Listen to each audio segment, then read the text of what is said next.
O, labas. Ačiū, kad radai laiko. Ačiū, kad užsukai. Kaip visada, turiu 2 dalykus. Arbatos. Tau ir savo.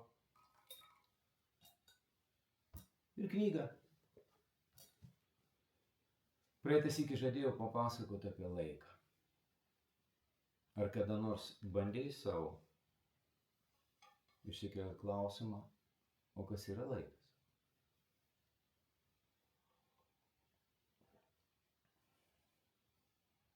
Nelengva? Nepergyvenk.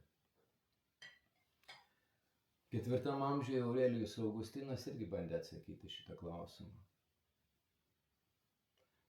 Jisai sako kažkaip taip: kol manęs neklausė, kas yra laikas, aš puikiausiai žinau. Bet kai paklausia,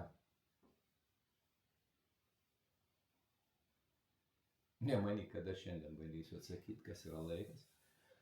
Tegul filosofai laužo galvas, gal kada nors pasikviesim į laidą, gal prie arbatos papasakos, ką jie galvoja. Aš šiandien noriu papasakoti apie knygą, kaip visada. Garbė lėtumui. Karlas Honoré, kanadiečių kilmės žurnalistas, sėkmingas žurnalistas. Knyga pradeda nuo tokių 2 pasakojimų. Jisai tiesiog pabrėžia skirtumą. Kaip jisai, būdamas paauglys, daro savo kelionę po pasaulį ir vėluoja traukinys. Italijoje vėluoja traukinys, jisai ramiai išsitraukia savo Walkman, užsideda ausines, pasileidžia Simon and Garfunkel ir žvalgos aplinkui, ramiai laukia traukinio. Ir praeina vos 15 metų, jisai jau sėkmingas žurnalistas, rašantis užsienio žinias, bėga į savo lėktuvą oro uoste, tvarko reikalus telefonų, visas reikaluose mintyse ir staiga jį sustabdo eilė prie patikros. Pokalbis baigės, jisai stovi eilėj ir iš to bėgimo jisai nebeturi kur dingt. Pažįstamas jausmas? Jo akis užkliūva už reklamos. Pasaka prieš miegą per 1 minutę. Wow. Taigi čia fantastinis dalykas. Eureka. Aš galėsiu savo 2 metų sūneliui sutrumpinti pasaką. Jisai sako, kad mes dažnai bardavomės. Per daug skubi, verkdavo sūnus. Arba tada, kai jau noriu išeiti iš jo kambario, noriu dar vienos pasakos. Iš dalies jaučiau, kad elgiuosi siaubingai egoistiškai, kai pagreitinu vakaro ritualą. Tačiau tiesiog negalėjau atsispirti pagundai skubėti atlikti kitų suplanuotų dalykų. Vakarienės, elektroninių laiškų skaitymo, sąskaitų, papildomo darbo, naujienų per televiziją. Ilgas pasivaikščiojimas po pasakas. Per didelė prabanga.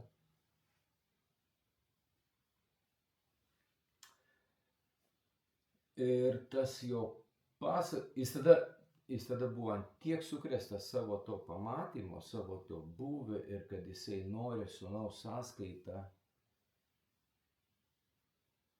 laimėti laiko, santykių su sūnum sąskaitą laimėti laiko.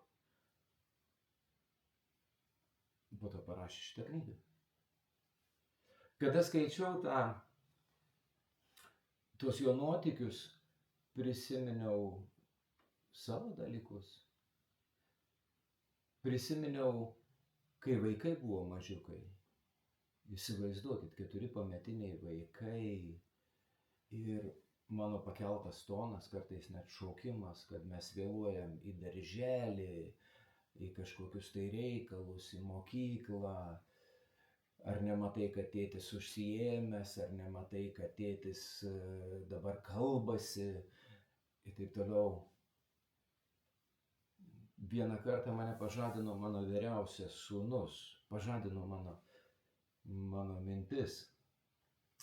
Aš tuo metu lipdžiau molį, tiesiog gyvenau iš juodosios keramikos dirbinių.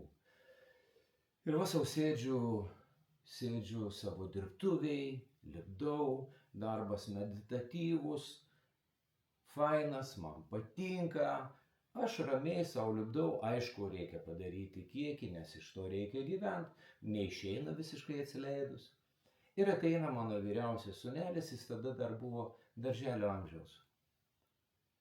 Jisai paklausė, ar galima, aš apsidžiaugiu, paimu jį, pakeliu, pasodinu šalia ant stalo, kad gerai matytų, kaip čia viskas vyksta, galvoju, vat man šitas dalykas patinka, o gal ir čia keramikas auga. Ir aš jam, kad jis viską matytų, aš lipdau, darau.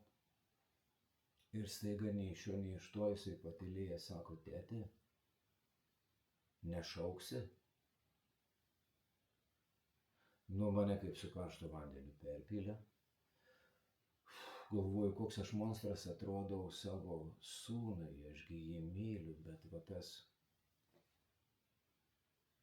šauksi. Ir šitos knygos 29 puslapis baigęs tokia fraze. Ačiū greičiui, jo dėka mes gyvename įniršio amžiuje. Wow. Reiškia, greitis, skubėjimas daro mane piktą.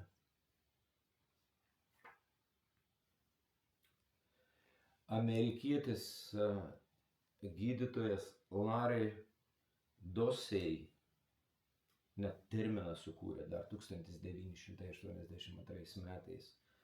Laiko liga, kada tu jauties, kad laikas lyksta iš po kojų, kad jo niekada nėra gana, būtina viską daryti ir vis greičiau ir greičiau. Jo manymu šiandien visas pasaulis serga laiko liga.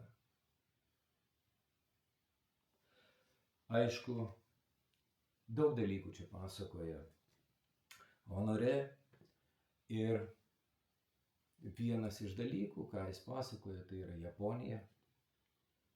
Jinai yra iš viso laiko valdymo etalonas.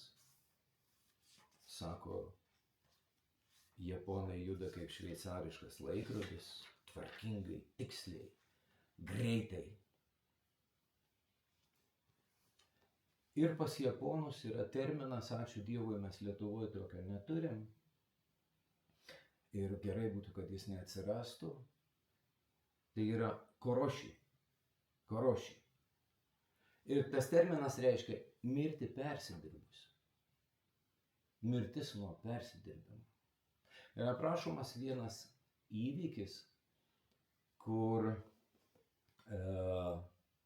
Kamei Šudžis, labai aukšto lygio brokeris. Ir kai 20 amžiaus pabaigoje, apie 90-uosius, Japonijai buvo krizė, sukrėtusi visą Japoniją, jis labai daug dirbo. Čia sakoma, kad jisai dirbo 90 valandų per savaitę.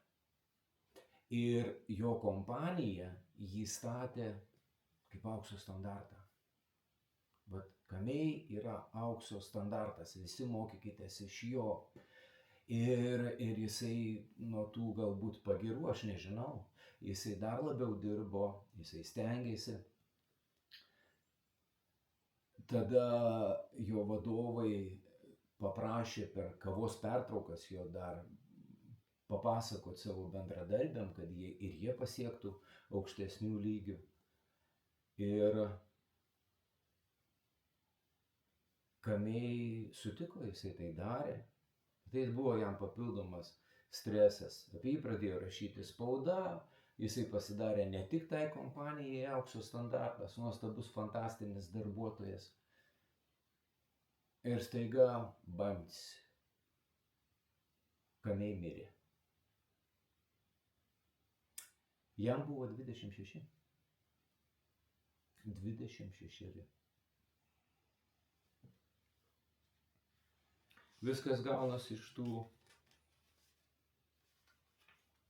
bėgimų, tempų, įvarimų save į kažkokius dalykus. Noriu atrasti vieną vietą. Va, pacituosiu.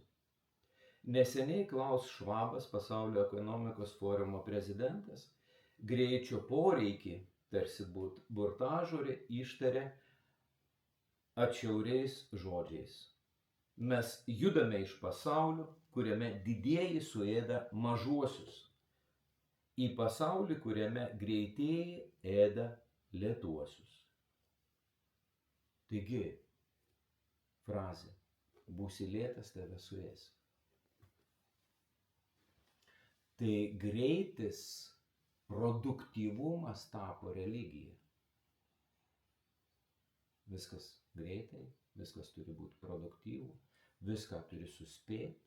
Kaip aš čia dar nepamačiau, neapkeliavau viso pasaulio, kada pilnas tik tokios vaizdų ir kai jaunesni mato daugiau negu aš, vau, aš atsilikęs.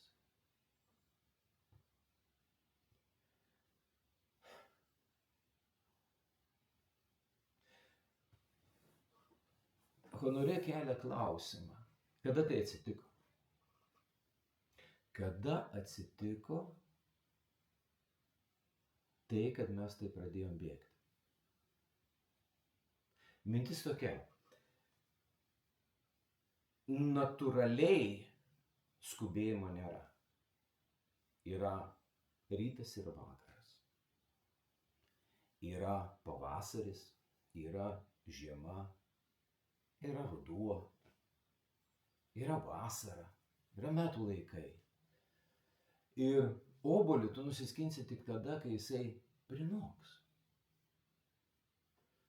Kviečius nupjausi tada, kai jie bus jau išdžiūvę, paruošti tam, prinokę ir išdžiūvę. Bet tu nepagreitinsi. Galima pabandyti pomidorą užauginti greičiau, suteikus temperatūrą, šviesą ir cheminius preparatus. Bet klausimas, ar nori valgyti tą chemiją?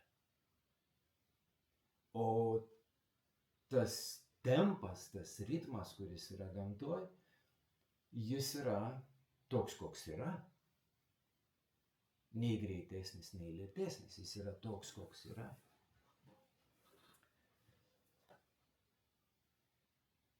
Ir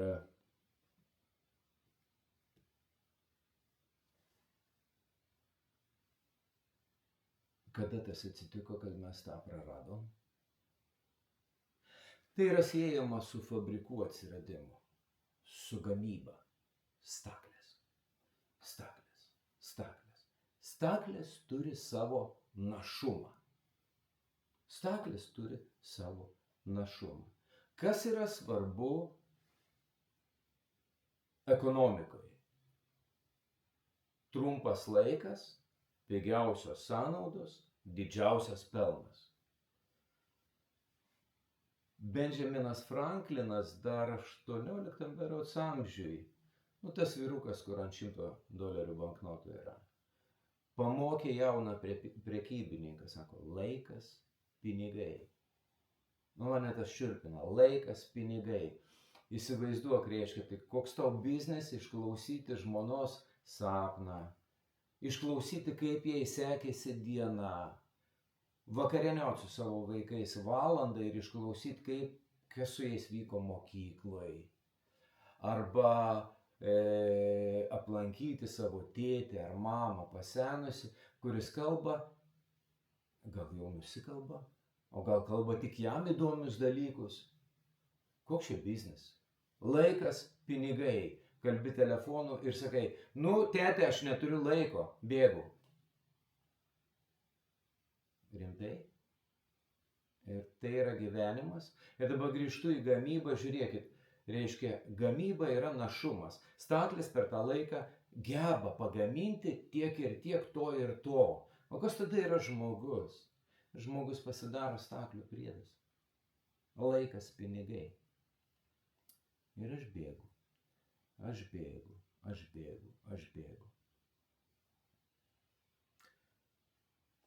Labai įdomus įvykis aprašytas Italijai. Italai. Prisimenat filmą Valgyk, melskis ir lieknėk su nuostabia aktorė Julia Roberts. Ir ten italai jai bandė, amerikietėjai, irgi žurnalistai jai bandė paaiškinti, ką reiškia frazė dolce far niente. Dolce far niente, malonumas nieko neveikti. Kaip tai? Tai čia tinginystė?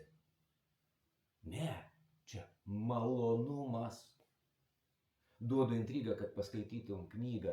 Knygoje kalba apie lėtus sportinius pratimus. Knygoje kalba apie lėtą seksą, apie lėtą vakarienę. Ar gali būti maistas, kvapas?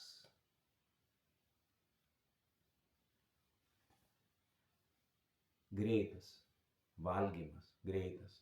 Tada tik sunaudoju, aš vartotojas, nes patirti malonumą reikia laiko. Man tą papasakojo labai seniai, aš gailėjaus, kad vaikai buvo jau stipriai praaugę, tai aš negalėjau prie to sugrįžti, bet koks dirbtinumas šeimoje jisai yra pavojingas. Tai mano draugas Gianluca De Marco, jisai tiesiog papasakojo, kaip jie vakarieniaudavo. Ten pas save Italijai kalnuose.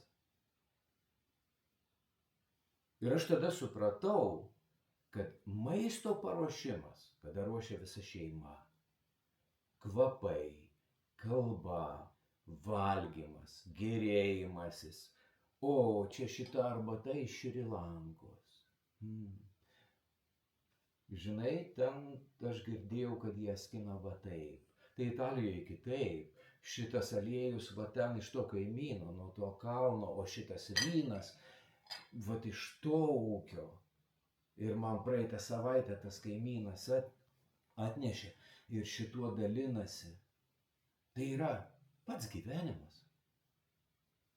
Tai nėra tuščias laiko leidimas. Tai yra pats gyvenimas. Ir va tokioje Italijoje, kur visi mėgaujasi, reiškia, maisto gamybos ir valgymo kultūrą, kažkur apie 86 metus, galėsit knygoje pasitikslinti patys, reiškia, Romoj, Ispanijos aikštėj, Plaza Hispana, atsidaro McDonald'sas, greito maisto restoranas. Nu, italui čia kaip į lėkštę prispjauti. Ir vienas veikėjas, berods Pelini, pavardė, jisai sugalvojo protesto akciją. Bet paklausykit, protestas, mes matom per televizorius ten protestus, parduotuvės degina, mašinas daužo, dar ką nors daro, su plakatais eina ir uždraust negalima. Ir padarė kitką. Jis atėjo į tą pačią aikštę, virti naminių makaronų, bendravo su žmonėm ir dalino jiem. Nu, supraskit, kas yra maistas. Maistas negali būti greitas, tai yra pokalbis su tavim, tai yra... Tai esi aš ir tu. Tai yra maistas. Maistas yra malonumas. O malonumas greitas dingsta, jo nėra.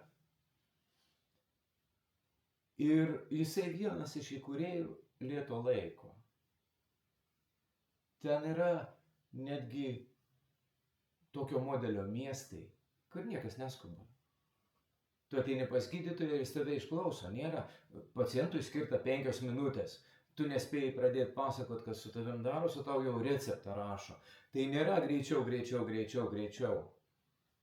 Tai yra tiesiog lėti miestai. Gal pas mus kažkas panašaus yra Nidoj. Nežinau, gal todėl visi ten bando važiuoti, nes, jūros ošimas, pušys. Nebėgioja žmonės pailsėti. Jie vaikšto, jie ilsisi. Taip kitko, sociologija pastebėjo gerą dalyką, kad miestuose žmonės net vaikšto greičiau. Ir tas tempas vis greitėja. Taigi, tas pats Pelinis sako, kad nėra, knyga vadinasi Garbė lėtumui, bet jis pats sako, kad tas, kuris viską daro lėtai, yra kvailys. tas yra kvailys. Ir va čia man tai atradimas, man tai buvo šitoje knygoje mano wow momentas, nes lietuvio ausiai žodis tempas yra greitis, tam tikras greitis. Greitis. Tempas yra greitis, kada nori ten treneris, pavyzdžiui, pagreitinti bėgikus, tempo šaukia. Lietuvio ausiai tai yra kažkoks produktyvumas, kažkoks greitis. Man. Aišku, filologai čia nusijuoksia, tie, kurie žino lotynų kalbą, aš nesimokiau šitos kalbos, aš jos nežinau, bet turėjau fantastinį dėstytoją savo magistratūroje, Kęstutį Pukelį, kuris kabinėdavos prie žodžių ir jisai išmokė gilintis į žodžius. Ir jeigu aš pagaunu, kad čia yra kažkas svarbaus, aš einu į žodynus, aš einu netgi dirbtinio intelekto klausiu, kad man smulkiai paaiškintų, ką tai reiškia. Žinot, ką tas pats Aurelijus Augustinas, kada sakė, kada paklausė, kas yra laikas, jisai naudoja žodį tempo. Lotyniškai tai yra laikas. Tempo yra laikas. Ir kad paaiškintų pačią esmę, pačią situaciją, Honoré naudoja muzikantų terminologiją. Ir ten yra tokie muzikantai, dabar supras ir džiaugsis, ten yra tokie tempo di menueto, tempo di valse, gali būti tempo di mazurka. Skirtingi. Reiškia, kūrinio laikas gali būti tas pats. 3 minutės 40 sekundžių. Kūrinio laikas. Bet jo atlikimo tempo yra skirtingas. Ir va čia visa esmė ir visas man šitos knygos atradimas. Va čia.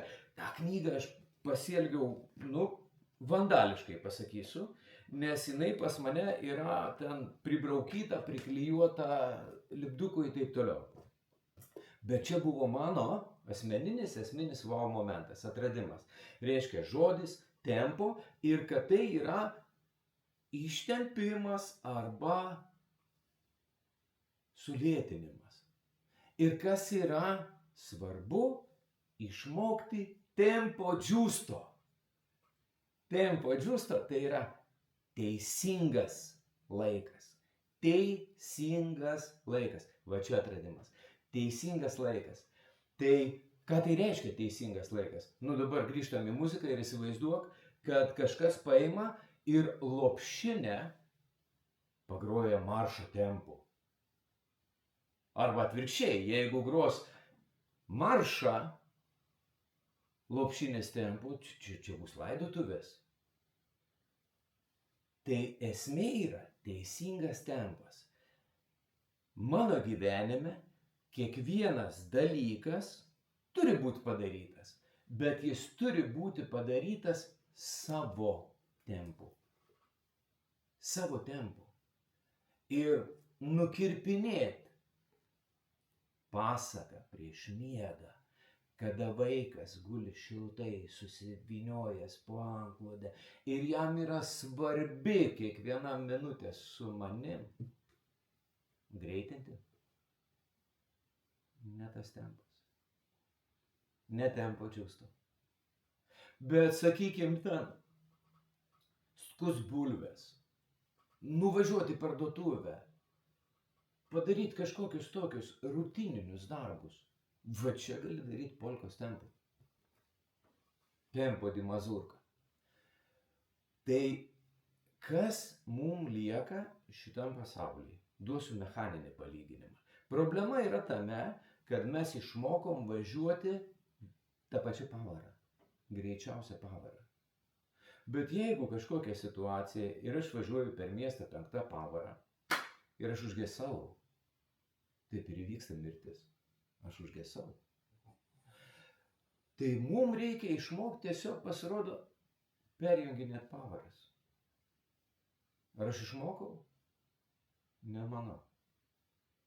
Bet man gavos taip, kad aš perlenkiau į kitą pusę. Aš perlenkiau į kitą pusę kartais tai, ką aš turiu daryti greitai, aš darau lėtai. Ir čia vėl negerai. Turi būti tempo džiusto, teisingas tempas. Nei per lėtai, nei per gerai, bet taip, kaip reikia atlikti šitą veiksmą, kaip reikia atlikti šitą darbą. Minutė apsikabinus. Nu, nėra tuščias laiko švaistymas. Tai nėra tuščias laiko švaistymas.